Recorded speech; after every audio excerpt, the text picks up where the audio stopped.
Class exercise 1 question number 7 जो है, question ये कह रहा है, मैं यहाँ समझा देता हूँ आपको।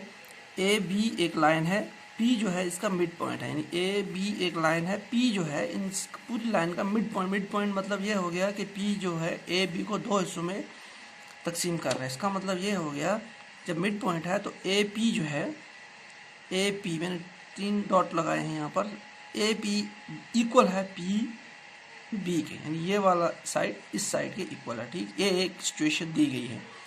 दूसरी दी गई है डी और ई, जो ए बी के एक साइड में एक डी और 2 पॉइंट हैं डी और ई, और उनको बढ़ाया गया है, तो उनको ज्वाइन किया गया है। जब ज्वाइन किया है वहाँ कुछ एंगल बने। कौन सा एंगल?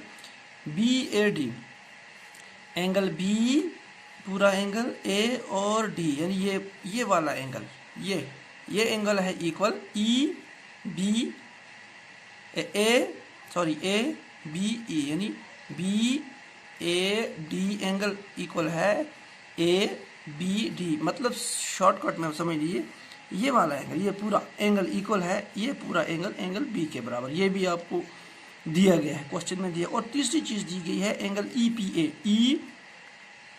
ए, यानी ये वाला साइड वाला एंगल। देखिए यहाँ मैंने 2 बार्स लगाए हैं और यहाँ भी 2 सेमी सर्कल लगाए। इसका मतलब ये वाला एंगल इक्वल है, ट्रिपल बार है, ट्रिपल बार मतलब ये वाला साइड इक्वल है, और यहाँ पे सिंगल बार है, मतलब एंगल ए इक्वल है एंगल बी। ये जो 3 सिचुएशन दी गई है, ठीक है। आपको बताना है triangle D A P, D A और पी, ये वाले ट्रायंगल, ये और ये वाले ट्रायंगल इक्वल है इस ट्रायंगल के, ठीक है, इस ट्रायंगल के। ये जो मैं आपको ग्राफिक दिखा रहा हूँ, इस ट्रायंगल के, ये वाली ट्रायंगल जो है आपको कॉन्ग्रुएंट करनी है, ये वाली ट्रायंगल कॉन्ग्रुएंट करनी है इस ट्रायंगल के। देखिए इसके लिए आपको, अगर आप ये 2 ट्रायंगल लेंगे, देखिए सबसे पहले इस ट्रायंगल में ये पार्ट इक्वल है इस ट्रायंगल का ये पार्ट। एक कॉन्ग्रुएंट करने के लिए 3 चाहिए हमें पैरामीटर्स। दूसरा एंगल ए जो है एंगल बी इस ट्रायंगल में बी के बराबर है, ठीक है। अब तीसरी चीज़ हमें ढूंढनी है, तो तीसरी या तो हमें लाइन चाहिए होगी, लेकिन लाइन हमें यहाँ निकालनी है जो साइड है तीसरा, या फिर कोई एंगल चाहिए होगा। और एंगल जब चाहिए होगा, और इस हमें फिर क्या चाहिए, ये वाला एंगल, ये वाला पूरा एंगल यहाँ से, यानी ए पी डी एंगल और ई पी बी एंगल, यानी इसका ये वाला एंगल और इसका ये वाला एंगल, ये इक्वल करना है। देखिए इसके लिए क्या करना पड़ेगा हमें, देखिए ये वाला जो एंगल है इक्वल है और ये वाला एंगल भी, ये एंगल इक्वल, बीच में रह गया कॉमन। तो अगर आप गौर से देखिए, ये वाला जो है ये कॉमन है इस ट्रायंगल में भी, इस ट्रायंगल में भी और इस ट्रायंगल में। तो इसको जो हम ज्वाइन करेंगे, यानी इसको प्लस करेंगे, तो ये दोनों में पी जो है इक्वल हो जाएगा। देखिए सबसे पहले हम लिखेंगे इसमें, पहले हम लिखेंगे इसको हम निकालेंगे, इन 3rd पैरामीटर हम निकालेंगे। तो सबसे पहले मैं गिवन लिखता हूँ। अब चूंकि गिवन फिलहाल दिया गया, वीडियो लंबी हो जाएगी, सबसे पहले आप हमेशा गिवन लिखा कीजिए तो वीडियो लंबी ना हो जाए, इसलिए मैं वो गिवन जो है आपको यहाँ ही बता रहा हूँ। ये आपको लिखना है पहले, ये भी गिवन है, ये गिवन है, और A P is equal to P B, ये भी गिवन है क्योंकि मिड पॉइंट है। तो अब हम लिखते हैं ये parameter, angle E P A is equal to angle D P B, ये जो है गिवन है, ठीक है, ये जो है गिवन है। देखिए E P A D P B. अब दोनों के बीच में इसके और इसके बीच में क्या है, ये वाला एंगल, दोनों में हम ज्वाइन करेंगे। तो इसमें करेंगे angle A E P A plus E P D या D P E, angle E P D is equal to angle D P B plus D P B plus E P, यानी यही वाला angle, यही वाला इसमें join करेंगे angle E P D. देखिए इसमें क्या है कि आपको ये इस साइड में भी है इस साइड में है, तो ये कैंसिल हो गए, बराबर आना चाहिए, कोई फर्क नहीं पड़ना चाहिए। अब देखिए अगर ई P A plus E P D, E P A plus E P D, ये वाला एंगल और ये वाला एंगल आप ज्वाइन करेंगे तो ये बड़ा एंगल बन जाएगा। कौन सा?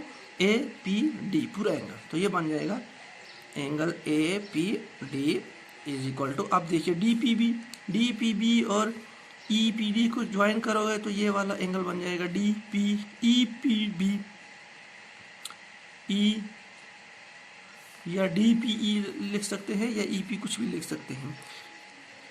एंगल में लिखता हूँ एंगल डी, यहाँ पे लिखा है हमने ए पी ई, तो लिखूंगा D P E, B P E.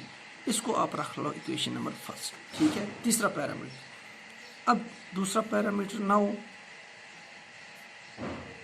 In triangle, जो हमें कॉन्ग्रुएंट करनी है उन दोनों को लेना है। कौन कौन सी कॉन्ग्रुएंट करनी है? इन triangle D A P and triangle E P B. अब इसमें क्या करेंगे हम? सबसे पहले लेंगे A P is equal to P B, A P is equal to P B. क्यों इसलिए क्योंकि P जो है इज मिड पॉइंट, P जो है is mid point of A B, क्योंकि P जो है mid point of A B, ठीक है। उसके बाद एंगल A, यानी एंगल कौन सा एंगल? एंगल बी ए और D equal E A B A D,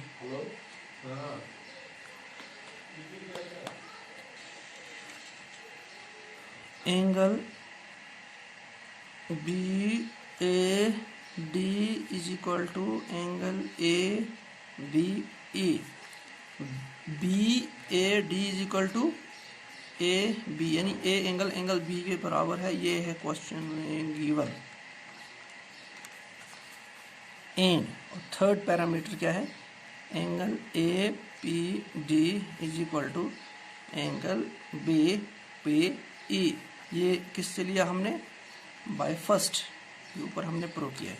तो तीन पैरामीटर हमारे पास हो गए। Therefore we can say triangle D A P is congruent to triangle E P B, ठीक है। ये तो हो गया, अब कॉन्ग्रुएंट ट्रायंगल हो गई। अब चूंकि कॉन्ग्रुएंट है तो इनके कॉन्ग्रुएंट पार्ट भी क्या होंगे? कॉरस्पॉन्डिंग पार्ट्स भी क्या होंगे? इक्वल होंगे। तो यहाँ सेकंड पार्ट जो आपके पास था, ये फर्स्ट पार्ट था। Second part A D is equal to A B, तो A D is equal to A E. तो सेकंड पार्ट में क्या है? A D is equal to A E prove कर रहे हैं, यानी बराबर है या नहीं? बिल्कुल है। क्यों? क्योंकि by corresponding parts of congruent triangle C P C T. देखिए ए डी जो है इस ट्रायंगल का पार्ट है और बी ई जो है वो इस ट्रायंगल का ऐसा ही पार्ट है। तो इन ये जो पार्ट आगे कॉरस्पॉन्डिंग आ गए, चूंकि कॉन्ग्रुएंट ट्रायंगल बन गई, तो इसका मतलब उनके साइड्स भी या पार्ट्स भी या एंगल्स भी क्या होंगे? इक्वल होंगे। तो इस तरह ये क्वेश्चन जो है कंप्लीट हो जाएगा।